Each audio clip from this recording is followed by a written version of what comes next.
कुमार सिंह, राजनीतिक लेखक। मैं आज बैठा हूँ आईपीएस विकास वैभव विशेष सचिव है बिहार सरकार में, और इनका जो अभियान है लेट्स इंस्पायर बिहार, इस पर मैंने पहले भी चर्चा मैं कर चुका हूँ। अद्वितीय, अकल्पनीय और काफ़ी कर्मठ व्यक्ति हैं ये। मैं पहले ही बोला हूँ कि लेट्स इंस्पायर बिहार काफ़ी तीव्रता से बिहार में बढ़ रहा है। आज जो मुहिम है वो इनके द्वारा जो है कई बच्चे शिक्षित होने के कगार पर खड़े हैं, आईआईटी और सिविल सर्विसेज की तरफ भी। तो इनके बारे में विस्तार से थोड़ा जानना चाहेंगे इनके द्वारा कि क्या है ये मुहिम और कैसे ये लेकर चल रहे हैं। क्योंकि जो अभियान है पूरा स्वैच्छिक, अच्छे लोग जुड़े हैं। मूल विषय शिक्षा, समता, उद्यम। इन क्षेत्रों में अच्छे काम किए जाने की आवश्यकता है। जो भी लोग इसमें अच्छा काम करना चाहते हैं तो हम लोग जोड़ने का एक माध्यम बन रहे हैं। अच्छी बात यह है कि काफ़ी सारे संस्थान जो बच्चों को पढ़ाते रहे हैं, स्पेशली आईआईटी के लिए, नीट के लिए, उनमें से कुछ संस्थान सामने आए हैं और ऐसी अच्छी योजना लेकर आए हैं जिसमें कि जो बच्चे बहुत टैलेंटेड हैं लेकिन किसी आर्थिक अभाव के कारण पढ़ नहीं पाते हैं, उनको मुफ्त में रखेंगे भी, खिलाएंगे भी, पिलाएंगे भी और पढ़ाएंगे। पूरा ध्यान उन पर 24 घंटे रखकर ऐसे बच्चों को प्रोत्साहित करने के लिए हम लोग प्रयास कर रहे हैं। तो इसके लिए 2 इंस्टीट्यूट्स हैं, एक भागलपुर में है और एक पटना में है। जो इन लोगों ने तैयारी की है, 27 फरवरी को परीक्षा होनी है और परीक्षा में 80 बच्चों का चयन किया जाएगा और उनको पूरे निःशुल्क कोचिंग की व्यवस्था उनके लिए की जाएगी। तो एक अच्छी योजना, इस प्रकार की और योजनाएं भी आ रही हैं। कुछ और संस्थान भी सामने आए हैं यूपीएससी की तैयारी के लिए, रेलवे की तैयारी के लिए, एसएससी की परीक्षा की तैयारी के लिए। इसके लिए भी संस्थान सामने आ रहे हैं। उनका हम मूल्यांकन कर रहे हैं किस प्रकार के संस्थान हैं, ताकि अगर हमारे अभियान से जुड़ते हैं तो सक्षम होने चाहिए और प्रभावी होने चाहिए, ताकि जो बच्चे उनको पढ़ें उनको वास्तव में इसका लाभ हो। हमको लगता है कि 1 वर्ष ये हो चुका है अभियान को लगभग। ये 1 वर्ष हो जाएगा, 22 मार्च को उन्होंने प्रारंभ किया था। तो जैसे कि आपके पास, जैसे कि हम लोग के पास में अमृत है तो विष भी होगा। इस अभियान का कुछ आप निगेटिव पहलू बताएंगे क्या? अभियान का जैसे हम लोग का प्रयास वही है कि अच्छे से अच्छे लोग जुड़े हैं इसमें, और इसके लिए हम लोग निरंतर प्रयासरत हैं और अच्छे लोग जुड़े भी हैं बड़ी संख्या में। लेकिन इसमें एक अगर नेगेटिव पहलू कहें तो बहुत लोग जिनको ऐसा लगता हो कि किसी लाभ के कारण जुड़ना चाहते हो, तो जब उनको लाभ की पूर्ति नहीं होती है क्यों जुड़े हैं इसमें।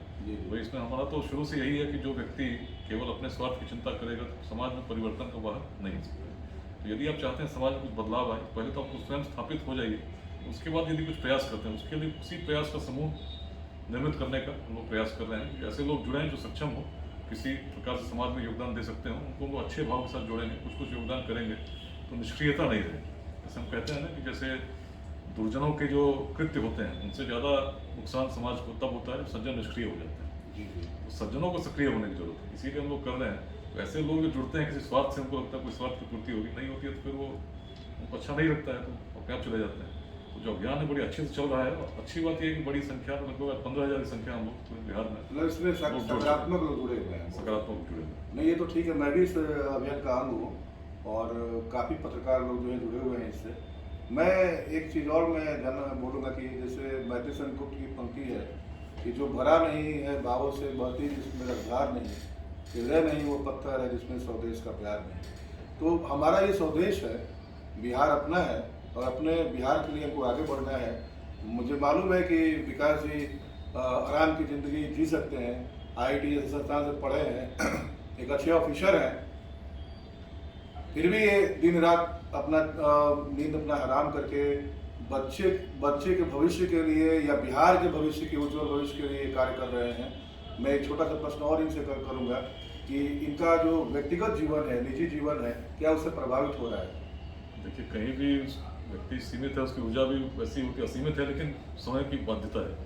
तो समय जब सामाजिक कार्यों में देंगे तो निश्चित है व्यक्तिगत जीवन में जो आप दे सकते थे उसमें कहीं की कमी तो आएगी, पर एक बैलेंस की जरूरत है। आप जीवन में क्या करना चाहते हैं, तो अच्छी बात है एक परिवार भी समझता है, शुरू से उसने देखा है कि समाज में काफ़ी प्रतिबद्ध रहा हूँ और सहयोग मिलता रहा है। लेकिन जो दायित्व, मूल दायित्व परिवार को, उसमें भी ऐसा करता हूँ कि निश्चित ही उसको कर सकूँ, इसका आवश्यक प्रयास करता हूँ। एक छोटा सा प्रश्न और है कि ये बताइए कि कैसे आप सामंजस्य कर लेते हैं? सरकारी नौकरी है, काफ़ी दायित्व वाली नौकरी है, आप विशेष सचिव हैं बिहार के, और घर परिवार भी है, और इतने बड़े लेट्स इंस्पायर अभियान को लेकर चल रहे हैं। क्या इसके पीछे कौन सी शक्ति है? थोड़ा सा ये मैं व्यक्तिगत में जानना चाहूँगा। देखिए, अंदर जो आपकी प्रेरणा होगी, जैसे हम लोग कहते हैं ना, सारी सृष्टि का सीमित शक्ति आपके अंदर है। लेकिन हम आंखों को पट्टी बांध लेते हैं तो लगता है कि अंधकार है। उसको बस खोलने की जरूरत है, शक्ति है, और जो भी आप करना चाहेंगे आप समय निकाल लेते हैं। नहीं, मेरा प्रश्न ये नहीं है, मेरा प्रश्न ये है कि कोई ऐसा व्यक्तित्व जो आपके जीवन में है जिसकी शक्ति से आप खड़े हैं। जितने भी, जैसे कई बार मैंने कहा प्रेरक पुरुष, जैसे ना बहुत सारे जिनको प्रेरणा मिलती है, आदि शंकराचार्य ने हम सदैव प्रेरित किया है। मैं यही जानना चाह रहा था कि आप वेद की तरफ मतलब बढ़ रहे हैं। आदि शंकर जैसे 8 वर्ष की उम्र में संन्यास लिए, 32 वर्ष तक जीवित रहे, लेकिन उस बीच के वर्षों में पूरे भारत की 3 बार उन्होंने परिभ्रमण किया, सभी उस समय जितने मत थे, सिद्धांत थे, उनसे विवाद किया, विमर्श किया, और इस कार्य की व्यवस्था स्थापित कर दी कि आज भी हर क्षेत्र में उनको हम स्मरण करते हैं। ऐसी ऊर्जा किसी एक व्यक्ति में हो सकती है तो हर व्यक्ति में हो सकती है, ऐसा एक बात आदि शंकर ने ही कहा। और उसको हम लोग प्रयास यदि करें, सकारात्मक ऊर्जा सही दिशा में लगेगी, निश्चित ही समाज में परिवर्तन आएगा। समय समय पर आप संस्कृत का जो श्लोक डालते रहते हैं, ट्वीट करते रहते हैं, तो आपको लगता है कि भारतीय परंपरा में जो संस्कृत का एक अपना महत्व है, वेद का अपना महत्व है, इसको अच्छी तरीके से फिर लाना चाहिए समाज में, बिहार के समाज में? निश्चित ही जितने हमारे पूर्वजों की जो सोच थी, जितने ग्रंथ रच कर चले गए, एक एक उसमें जो श्लोक है उसके ऊपर समझेंगे, बहुत मूल्यवान है, जीवन में परिवर्तन ला सकती है।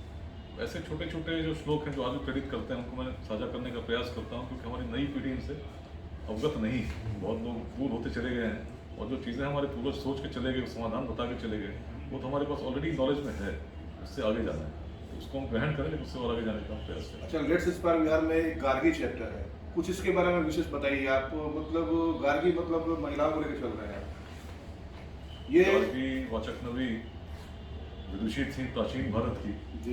मिथिला के दरबार में भी उनकी कहानियां, वो उसका स्मरण करते हैं, किस प्रकार उस समय सबसे बड़े विद्वान थे याज्ञवल्क्य, उनको भी चुनौती देने की क्षमता रखती थी।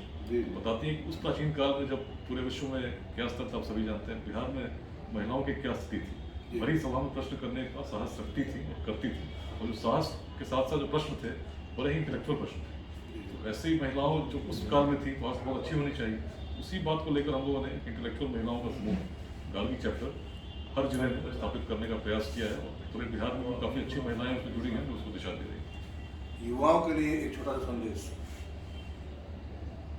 परिश्रम कीजिए, स्थापित हो जाइए, और एक बार स्थापित हो गए तो केवल अपने तक मत रहिए, कुछ न कुछ प्रयास समाज के लिए अवश्य कीजिए, जिससे समाज में सकारात्मक भूमिका में आप रह सकें।